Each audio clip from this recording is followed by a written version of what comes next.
Ahora vamos a hablar de la ley de Ohm. La ley de Ohm fue propuesta por Georg Simon Ohm, que era un científico alemán, basado en experimentaciones que él hizo. Él descubrió que en los elementos conductores la tensión era proporcional a la corriente. ¿Qué quiere decir esto? Que si nosotros hacemos fluir una corriente a través de un elemento conductor, la tensión que se produce entre sus terminales va a ser proporcional a esta corriente. Es decir, cuanto más alta sea la corriente, más alta va a ser la tensión. Igual lo podemos ver al revés, la corriente es proporcional a la tensión. Entonces, cuanto más tensión haya, más corriente va a haber. Esta proporción lo que quiere decir es que V es igual a una constante por la corriente. Esta constante de aquí, que es la constante de proporcionalidad, se le llama resistencia.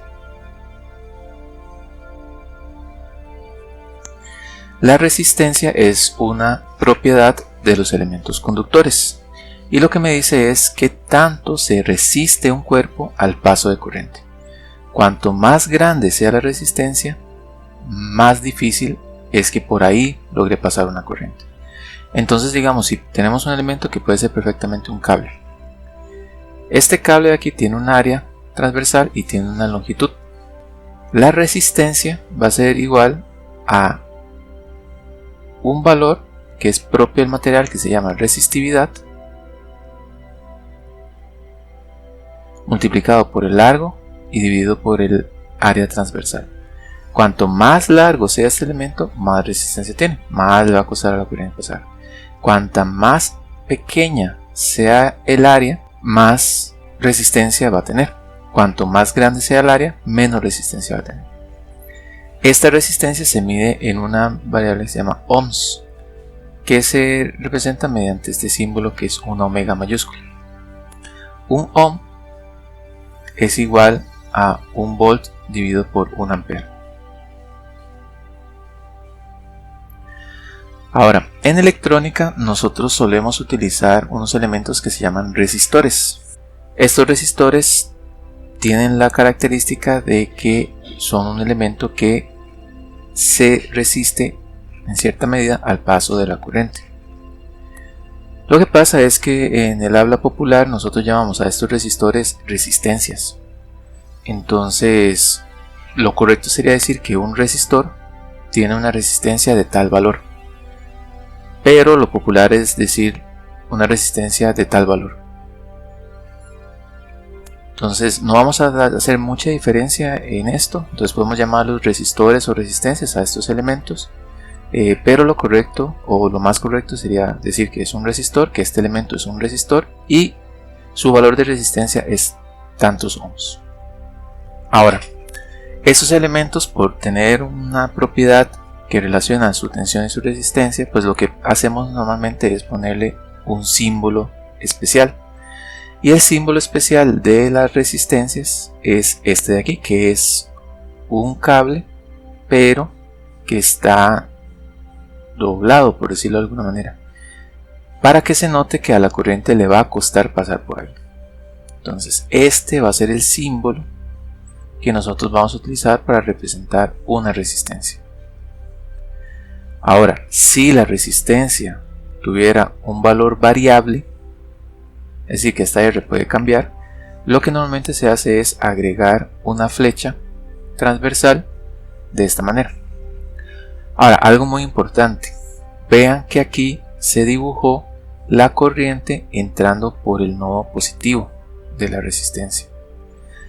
Cuando nosotros utilicemos la ley de Ohm, que es igual a V igual a R por I, siempre se debe cumplir que la corriente está entrando por el nodo positivo de la tensión, porque la resistencia es un elemento pasivo. Y además nunca una resistencia puede generar energía. Lo único que puede hacer es consumir energía y por lo tanto siempre debe tener esta característica, que la corriente entra por el nodo positivo. Si la corriente no entra por el nodo positivo, tenemos que hacer los cambios en la dirección de corriente con su respectivo cambio en el signo o en la tensión para que se cumpla esta convención pasiva. Eso siempre hay que hacerlo. Y esta va a ser la formulita que vamos a utilizar para definir la relación entre la tensión y la corriente en una resistencia. Matemáticamente esto es una función lineal. Es una línea recta que tiene esta figura. Entonces, como podemos ver, la pendiente de esta línea es igual a la resistencia. Si nosotros dibujamos la corriente en el eje de las variables independientes y V en el eje de las variables dependientes. Y esto va a ser simplemente una línea recta que pasa por el origen con una pendiente R, que es el valor de la resistencia. Ahora, como todo elemento eléctrico, pues se puede calcular la potencia de la resistencia. Tenemos por aquí está la corriente, por aquí está la tensión, este es el valor de resistencia. Entonces calculamos la potencia exactamente igual que antes. Podemos decir que la potencia es igual a la tensión por la corriente. Esto no cambia. Esto siempre se va a poder aplicar a cualquier elemento eléctrico. Lo que pasa es que en este caso particular, como la tensión y la corriente están relacionadas por medio de la resistencia, pues podemos cambiar este V por la ley de Ohm y decir que V es igual a R por I. Entonces si metemos esto acá, diciendo que esto de aquí es igual a V, entonces nos queda esta otra ecuación de aquí, que la potencia es igual a la resistencia por la corriente al cuadrado. Entonces es algo muy interesante, porque por ejemplo si la corriente se hace el doble, entonces la potencia es 4 veces mayor. Es proporcional, la potencia es proporcional pero al cuadrado de la corriente. Pero también podríamos cambiarlo por, en vez de cambiar V en la ecuación de la potencia, pues podemos cambiar I. Vamos a decir que I es igual a V entre R. Entonces esta I de aquí podemos cambiarla, esto es I, y entonces la ecuación me queda V al cuadrado por R. Entonces la potencia pues sería también igual a 1 entre R por V al cuadrado. Igual, la potencia es proporcional a la tensión al cuadrado, pero la proporcionalidad es el inverso de la resistencia. A este inverso de la resistencia nosotros lo llamamos conductancia. Y la conductancia se mide en Siemens. Un Siemens es un ampere por voltio. O lo que es lo mismo, un ohm inverso.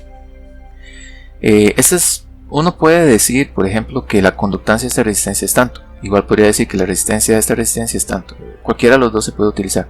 Normalmente se suele utilizar más el valor de resistencia que el de conductancia. Pero es importante tener este concepto aquí. Lo único que tenemos que recordarnos es que la conductancia es el inverso de la resistencia. Y recordarnos de estas fórmulas de aquí. La potencia es igual a R por I al cuadrado para O. Y la potencia es igual a 1 entre R por V al cuadrado. Ahora, un error muy común. Estas formulitas y este V es igual a R por I son válidos, o sea, la ley de Ohm y estas ecuaciones que acabamos de sacar son válidas para una resistencia, ¿de acuerdo? Una fuente ideal, como las que vimos en el video anterior, no tienen resistencia, ¿de acuerdo? Esto es otro elemento y no tiene resistencia. No podemos utilizar estas ecuaciones en una fuente, porque las fuentes no tienen resistencia.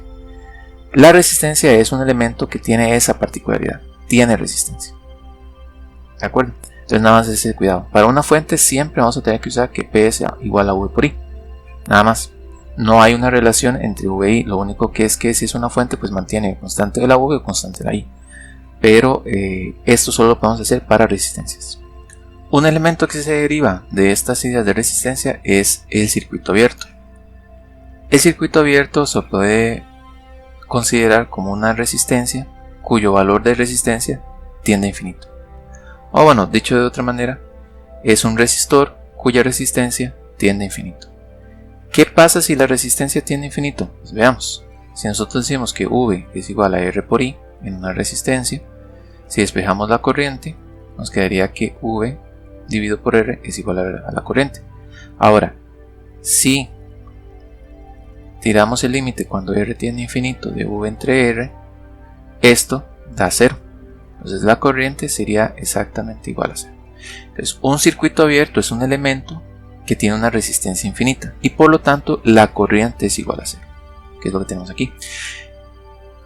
Que algo tenga una resistencia infinita prácticamente es igual a decir que está desconectado. Entonces por eso utilizamos ese simbolito. Vean que aquí está desconectado, está abierto. Cuando tenemos un circuito abierto como este, entonces lo que sucede es que la corriente que pasa por ahí es igual a cero. No puede fluir corriente por este hueco. La resistencia es tan grande que no permite que la corriente pase por ahí. Pero la tensión sí puede ser cualquier valor. Entonces un circuito abierto tiene la característica de que la corriente es igual a cero, pero la tensión puede tomar cualquier valor y su resistencia tiene infinito. Eso es un circuito abierto. En el otro extremo tenemos el cortocircuito. Entonces el cortocircuito también lo podemos ver como un resistor, pero cuya resistencia es igual a cero. Entonces si nosotros tomamos V es igual a R por I, eso querría decir que V es igual a 0 por I, por lo tanto V es igual a 0. La tensión es igual a 0, pero la corriente puede tomar cualquier valor. Y eso es exactamente lo mismo que un cable. La tensión en un cable ideal que no tiene resistencia pues es igual a 0. Entre la terminal A y la terminal B, su tensión es igual a 0 porque es el mismo punto. ¿De acuerdo? Es el mismo nodo. Este cable los está uniendo. Un cable es un resistor con resistencia igual a 0. Entonces a eso se le llama cortocircuito, porque tiene una tensión igual a 0, pero la corriente puede tomar cualquier valor por ahí.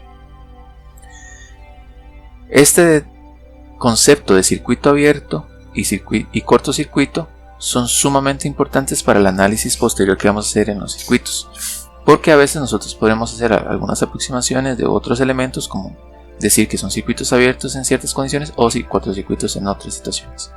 Por lo tanto es muy importante entenderlo. Las resistencias son elementos que se utilizan un montón en los circuitos eléctricos, y en el análisis de circuitos lineales como el que estamos viendo nosotros aquí, la mayor parte del curso lo que vamos a hacer es analizar circuitos que están formados por fuentes y resistencias. Por lo tanto es muy importante entender bien la ley de Ohm, cómo calcular la potencia en las resistencias y los conceptos de circuito abierto y cortocircuito.